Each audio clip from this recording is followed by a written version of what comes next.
Hello, it's Aaron Turner from One Thought with the Spark Network, and this is welcome to the mailbag. And the mailbag is a chance for you to send in your questions in terms of challenges and topics that you're struggling with or dealing with at work or in life. And it's a chance to see, where does state of mind fit in to the things that you're facing and the things that you're trying to deal with. So each week we'll get to deal with a question. And if you have a question or a topic and you're curious, how does state of mind play into this and what might it have to do with the solution to this topic, then email in at info@sparknetwork.com. I'll give you that email again at the end. So our question today is from Over It and Uninspired, which doesn't sound good. So let's see what we can do. I'm going to read out the questions just so you have some sense of what we're talking about this month. Hi, Aaron. My boss has been increasingly agitated and combative in recent months toward me and the handful of employees I manage. He's antagonistic towards us, shoots down ideas consistently with no guidance or incoherent reasoning as to why. And lately, when my team shows excitement or enthusiasm about successful projects or wins they've had, he responds with sarcasm. I feel at times like I'm talking to a petulant child, and I'm tired of rallying the troops who are feeling very dispirited.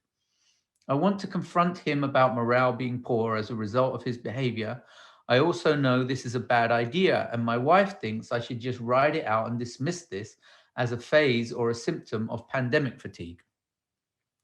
How can I talk to him calmly, but also be in tune with my state of mind so that I don't explode in resentment and frustration? Thanks. Over It and Uninspired. So I'm sure many of you have had experiences that are not dissimilar to this, that you're working with someone and their approach or their state of mind is challenging, counterproductive, negative, and consistently so. And you can see from the question that it's very easy to get into an antagonistic relationship, so that so for Over It and Uninspired, you and your people kind of polarize against the aggressive, sarcastic behavior of your boss. And then that sets up a second challenge, which is now there's a conflict relationship within the organization.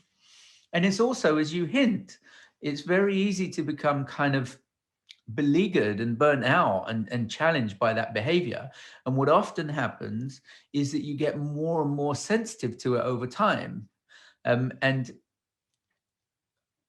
in the work that I've done outside of organizations with couples and families, this happens a lot in long-term relationships, where something about your partner's behavior challenges you or rubs you up the wrong way, and it gets like a bigger and bigger issue in your mind, and you get more and more sensitive to it, and it's more and more of an issue or a concern and burns you out. So let's take a look at, where does state of mind fit into this, and what options does it give us when we're approaching a situation like this? So the most obvious state of mind at play in this question, particularly to Over It and Uninspired, is the state of mind of the boss. So it's obvious you have someone you're working with that's agitated, reactive, negative in the tendency to get sarcastic, and as a result, somewhat insensitive to everybody else. So because they're in their own reactive state of mind, they're not seeing when morale is high. They're not seeing their effect on morale and all of that. Now, the cruel irony of this situation is it doesn't help so much to see someone else's state of mind unless it helps you understand them and be less reactive to them. But that only helps you with your state of mind. The basic premise when using state of mind to help you is, the most important thing is always the last thing that you see. So our state of mind is the thing that affects us first, but it's often the thing we think of last. So in this situation, my primary concern is with over it and uninspired, mostly because you're over it and uninspired. and, and that's not a helpful state of mind to be in, and it's not a clear state of mind to be in. But in answering your question, I face a real dilemma. And that dilemma is the first thing that's affecting you is your state of mind, but it's the last thing that gets addressed. So you're obviously upset, bothered, beleaguered, somewhat burnt out, and challenged by the state of mind that you have as a result of your boss's behavior. Now, the boss's behavior wouldn't be the issue it was if it didn't have that effect on your state of mind. And you describe it, you're affected by the sarcasm, you're uninspired, you're having a lot of trouble with it. Obviously, it's on your mind a lot, you're struggling, you're talking to your wife about it. So when this happens, when someone else's state of mind and behavior seems to affect ours, it's very easy to get fixated on what seems to be the cause of our suffering and struggle, which is the behavior and state of mind of someone else. Whereas actually the thing that's affecting us is our state of mind. Now, this is where my challenge in helping you with this comes in. If I thought I could get away with it, I would basically say, you're in no fit state to be taking yourself seriously because your clarity of mind is very low. So your clarity of thought is very low. We have to do something about that. And the way that you do something about that is, in order to escape from a chronic, disturbed, upset state of mind, we have to address the cause of it. And the challenge is the cause of it often feels like it's on the outside, but actually it's always on the inside. So my distress is caused by my thinking. And in order to really take it in stride, I first have to take accountability for it, meaning it's coming from me. That but for the way that I'm taking my upset thinking seriously, I wouldn't be upset. And if I wasn't upset, I wouldn't be so sensitive to the thing that I think upsets me. I'd be more clear-minded in the face of it.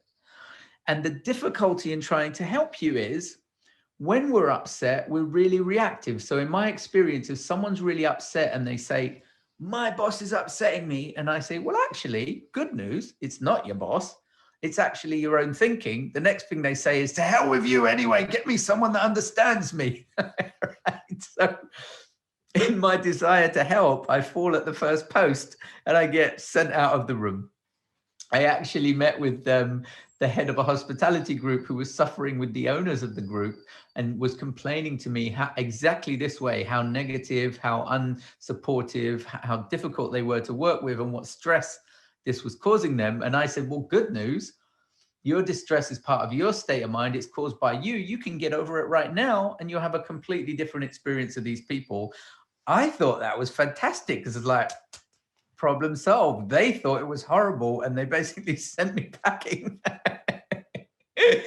because they resented the idea that it was their fault. I didn't mean it was their fault. I mean, our state of mind suffers when we take our own disturbed thinking seriously. And to stop that, we basically have to see the feeling is coming from our thinking. And if the feeling isn't good, we're disturbed. And taking accountability for that means realizing you can't get a feeling from anyone else's behavior until you have a thought about it. And the thought you have about it is either clear, in which it helps you, or unclear, in which it doesn't. Now, what's really interesting is you can see that over it and uninspired sees that because they can see that resentment and frustration is going to make things worse. So they're trying to protect themselves from the outburst, but they're not protecting themselves from the reactive thought that causes the feeling, that causes the pressure, that causes the outburst. That's where you got to take it back to. And when you're dealing with someone else whose behavior is unproductive, negative, aggressive, and really bad, it's very easy to justify your disturbed thinking by their disturbed behavior. That's the trap. And that's the trap we're trying to get out of. So the answer to your question is, if you can take accountability for your upset, you can take that thinking in stride and not buy into it. And then you will be left with a calmer mind in which you can listen to an upset, disturbed, aggressive, negative, sarcastic person without getting lost in your own disturbed thinking. And you can talk to them and deal with them in a much easier way. So that's kind of how you have to do it. But the challenge is, it often feels like you're letting them off the hook. So if they're behaving badly or unproductively, and I feel fine and I don't feel disturbed and upset about it, so I'm not resentful, I'm saying it's okay for them to behave that way. And that's not true, but it's somewhere lots of people get stuck. So basically, you check your tires before you check the road. If road conditions are bad, your tires have to be better. So it doesn't make sense to say road conditions are so bad, I'm just going to drive on bald tires, because you've got two problems. You've got bad tires and slippery roads. This is a very slippery road condition, so we need great tires. So before you go into a conversation, you have to really have a healthy relationship to your upset thinking and your upset feelings, so that you take them in stride. You don't factor them into the way that you thinking and dealing with things. So you have really clear mind, really good tires, then you can tackle difficult road conditions. But you've got to start with your tires. And your tire tread is, how at ease, how much well-being, how much calm do you have in the face of something that sets off reactive thinking? So you've got to get really good at taking reactive thinking in stride rather than jumping on board with it and driving off with bad tires. So you can talk to your boss about it, but you really have to be very careful and really good at taking your reactive thinking in stride. So you don't say anything from a feeling of urgency, reactivity, upset. You let all that go, and then you see how you want to talk about it from that calmer, stiller feeling that's underneath that reactivity. Now, the best way to do that is to concentrate on your listening. And what I mean by that is, if you're with someone that upsets you, listen to them. And what listening means is ignore your thinking. If you're reactive, you're not listening. Let that go and just take in what they're saying, take in what they're saying. And as you take in what they're saying, you'll have your triggered thoughts, which you have to ignore to keep listening, and you'll get in a much calmer feeling. And out of that calmer feeling, you'll have calmer, clearer thoughts on how to talk to them about the same thing. And what you'll find is the things that you have to say are less reactive, they're more neutral, they're less aggressive, they're less resentful, they're less blamey, but they are a clearer perspective on the same issue of morale, of all the things that you think you need to talk to your boss about when you're not in an upset reaction about it. So in a way, your wife is right. You should ride out your upset thinking, but that doesn't mean you have to ride out the issue. Once you're not upset, you'll have clear thinking on what it is you could talk to your boss about, how you might do it, but you want to make sure you do it from a calmer feeling. And when you get resented and frustrated, just ignore yourself and take a chance to just go back to listening, so that you can calm down and see what you think from a calmer place. So the state of mind that's most important here is yours. Your instincts are good. You haven't done anything when you were upset, but the trick is to get out of the upset. And the challenge of that is taking accountability for where it comes from. But that doesn't mean you're saying that their behavior is okay. It just means you don't have to be flustered in your own mind because of it. So good luck with that. Let me know how it goes.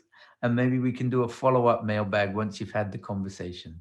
And if you have a question or issue and you want to see how state of mind factors into it, I would certainly love to discuss that in this segment.